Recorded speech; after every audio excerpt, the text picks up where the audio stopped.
Ra'aitu rajulan min ummati, aku lihat lagi seorang dari umatku yang sudah disirat, yazhab ahyanan wa yahbu ahyanan. Kesian,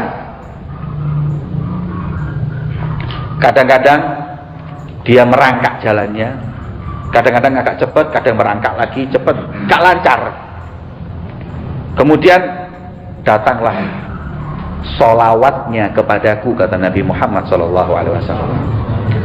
Ini orang dulu senang-senang solawatan, lisannya senantiasa basah untuk solawat kepada Nabi Muhammad SAW. Maka berkat solawat dumateng Kanjeng Nabi, dia pun dijalankan oleh Allah dalam sirat. Wa madha alfa akhadatu biyadihi, digandeng ambek solawatan niku mau dan diperjalankan dengan lancar dalam siratal mustaqim. Niku berkat solawat.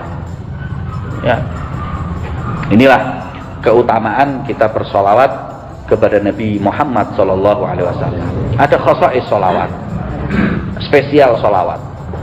Yang pertama, keistimewaan solawat itu adalah satu, senantiasa pasti diterima oleh Allah. Ya, wa qabuluha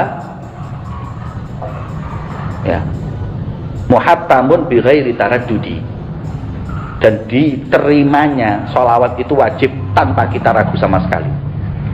Nah, solawat itu doa ya, maka solawat perbanyak karena pasti nggak ditolak oleh Allah Subhanahu wa ta'ala. Gak ada amalan yang pasti ditolak seperti solawat. Zikir bisa ditolak, apa meneh gak khusyuk, sedekah nek gak ikhlas ditolak, sholat nek riak ditolak.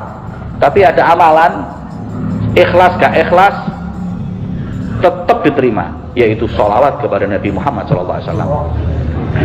Kedua, keutamaan sholawat adalah tidak pernah Allah memerintahkan kepada kita sesuatu perintah yang dimulai dari dirinya sendiri, seperti sholawat kepada Nabi Muhammad SAW.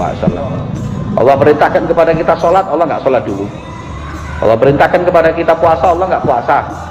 Ya, kita nggak tahu Allah puasa apa tidak. Allah memerintahkan kepada kita untuk zakat, ya Allah nggak melakukan zakat dulu. Tapi ketika Allah memerintahkan sholawat kepada Nabi, innallaha wa malaikatahu yusholluna ala nabi ya ayyuhalladzina amanu shollu alaihi wa sallimu taslima. Sesungguhnya Allah dan para malaikatnya sholawat kepada Nabi Muhammad. Wahai orang yang beriman, sholawatlah kau kepada Nabi Muhammad SAW. Ini khususiyah, keistimewaan dalam orang bersolawat kepada Nabi Muhammad SAW. Dan pahalanya pun, barang siapa yang sholawat sekali akan dibalas salat oleh balas rahmat 10 oleh Allah Subhanahu wa ta'ala. Yang 10 dibalas 100 rahmat dari Allah Subhanahu wa ta'ala. Yang 100 1000, yang 1000 insya Allah jasadnya diharamkan disentuh api neraka Allah Subhanahu wa ta'ala.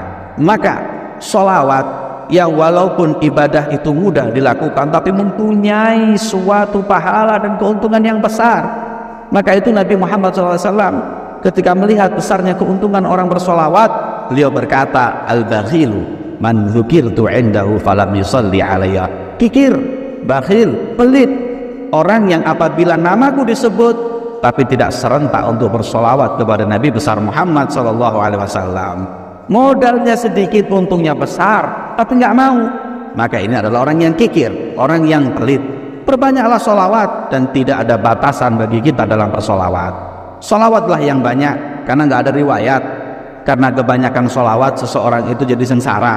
Nggak ada riwayat orang itu kebanyakan solawat hingga overdosis mati su'ul khotimah. Nggak ada riwayat.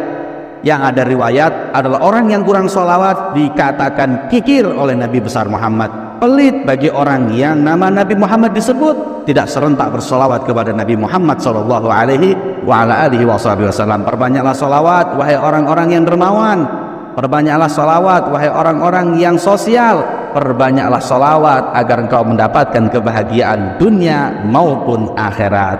Semoga solawat dan salam selalu dilimpahkan oleh Allah untuk Nabi kita, junjungan kita, kekasih kita, Nabi besar Muhammad SAW. Allahumma salli wa sallim wa barik alaihi wa ala alihi.